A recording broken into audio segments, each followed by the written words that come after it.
Nous allons voyager en Inde pour découvrir le Taj Mahal. Beaucoup connaissent l'édifice, très peu connaissent son histoire.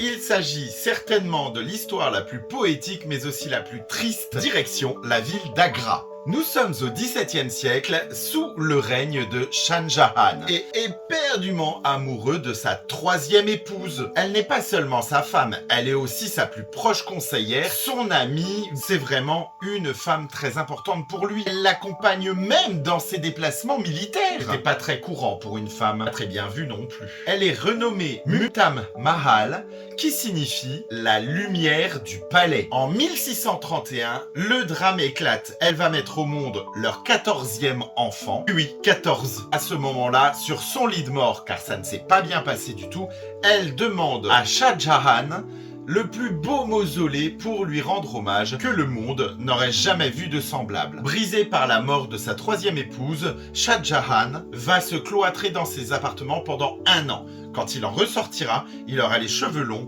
blancs, il sera cadavérique, mais pour autant, il sera motivé.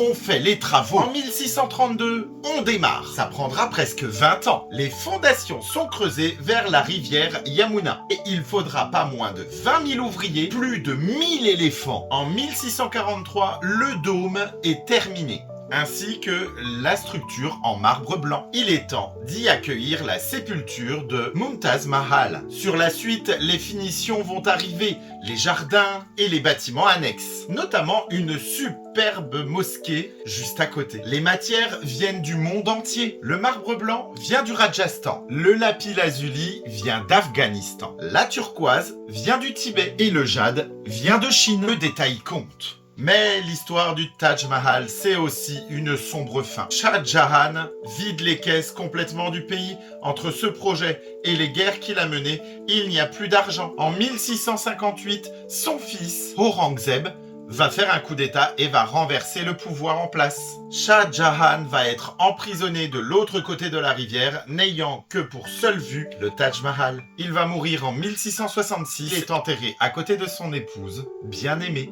C'est quand même fou, cet édifice incroyable, son histoire si triste. Ça vaut quand même le coup d'aller le visiter, d'aller le voir, d'aller voir ce magnifique pays et de voyager. Bonne journée mes explorateurs, à bientôt.